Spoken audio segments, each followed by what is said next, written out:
Hey guys, welcome to our new cinema format. I'm AJ, aka Olaf and the Tune, and I welcome you to the end of All Life. Okay, at least not quite yet. Let's rewind. Iron Lung, the new film from Markiplier, is an adaptation of the indie horror game of the same name by David Szymanski.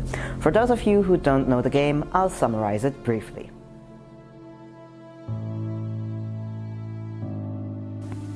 After a cosmic catastrophe known as the Quiet Rapture, humanity is fighting for survival. Without a warning, every habitable planet and star in the universe suddenly disappeared. Only those who were on space stations or spaceships at the time remained. In this cold, dark universe, the consolidation of iron discovers oceans of human blood spreading across a handful of moons. Hoping to find answers and resources, they send prisoners in submarines called Iron Lung to the bottom of the sea. We play one of these prisoners and explore the bottom of the sea of blood from the moon 85 with the help of a camera. Well, to be honest, the game itself offers little material to bring it to the big screen. You drive around a few interesting points, photograph them, and die. But Mark Fischbach, aka Markiplier, recognized the game's potential and filled it with his own ideas. Before we start with the actual review, I would like to emphasize one thing in particular. This film was financed entirely by Markiplier himself and worked with a budget of less than 3 million, which is incredibly little for a 2-hour film. I will evaluate the film on this basis and deliberately refrain from making comparisons to big Hollywood productions. If you've never heard of Markiplier, he is one of the most famous gaming YouTubers and gained widespread recognition through his specialization in horror games. Over time, he showed his creative streak by not only developing small projects such as In Space with Markiplier, but also organizing, financing and starring in them. With his passion project Iron Lung, he now shows us his potential as a director, writer and actor on the big screen. Like the game, the film takes place almost exclusively in the Iron Lung. We only get a few brief glimpses of the Eden space station and the expedition's control center, limiting the set to a tiny space. This is not only a logistical challenge, but also a storytelling challenge. A lack of location changes can quickly lead to monotony in a film, but Iron Lung shows us how a single set can be used to cinematic advantage. Cruising depth in roughly 2 minutes. Stand by. You did test this thing, right? This is the test. Closing porthole shielding. Where's the reason for this? The cramped set and changing camera angles give the viewer the same feeling of distress as the main character Simon. With carefully placed angles and camera movements, the camera team transports the viewer directly into the Iron Lung and uses close-ups and a lack of depth of field to emphasize Simon's feeling of distress and slow mental decline. Together with the elaborate story, we are thus immersed in an ocean of blood where only a thin wall of metal separates us from certain death. Mark's acting performance definitely deserves a mention.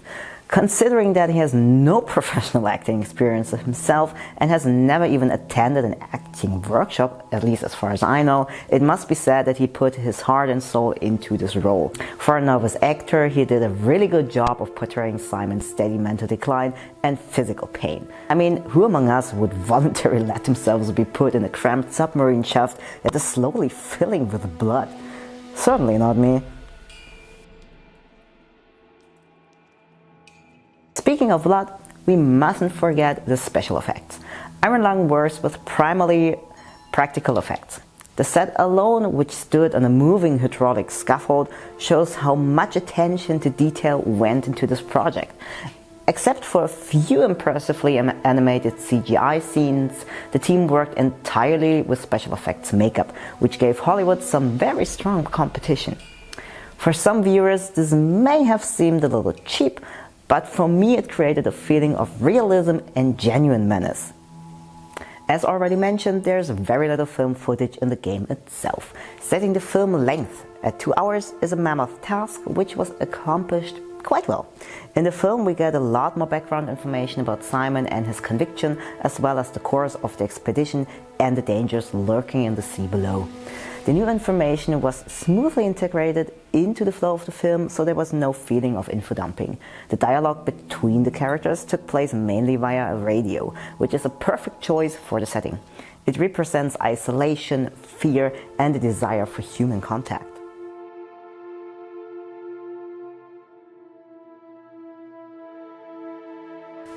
However, I have to say that the beginning of the film is very quiet. Viewers who are not familiar with the game in particular will find it difficult to grasp some of the basic information about the setting and the story. I found the sound design particularly impressive. The film's soundtrack by maittreofficial is not only dark but also oppressive and mysterious. With a mixture of metallic sounds and various instruments, Official creates a feeling of loneliness and hopelessness, which found its perfect place in the film with deliberately placed silence. Together with the magnificent voice acting, the viewer is presented with a perfect horror setting and a creepy feeling of isolation. However, I would have liked to hear more of those eerie sounds from the game. A bit of potential was missed here, which made some of the filler scenes seem a bit dull. In addition, some of the voice lines in the last third of the film were barely understandable. There's definitely room for improvement here. Finally, I have to give the team huge praise. As someone who pays attention to detail, I couldn't find a single continuity error. Every drop of blood, every wound, every crack in the glass remained in place. They even went one step further. Over the course of the film, the set changes gradually and steadily, at a pace that the viewer only becomes aware of when it's already too late. Like a slow decay, the blood spreads through the iron lung, corrupting not only the submarine, but also Simon's mental stability. All in all, I can say that the film surprised me on every level.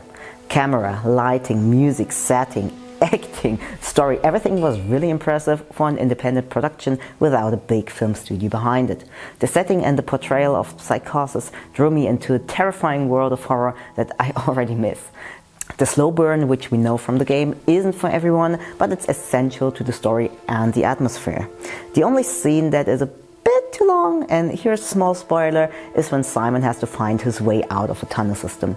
That could have been shortened a bit. View film, it's an incredibly strong performance and better than most other video game adaptations, which is why I give it solid 9 out of 10 points. Maybe in another multiverse there's some part of me that lives on to go into the blood ocean another day. Who would have thought that Mark would be right about that? What did you think of the film? Let us know in the comments and tune in for the next review of Stray Kids, the Dominate Experience.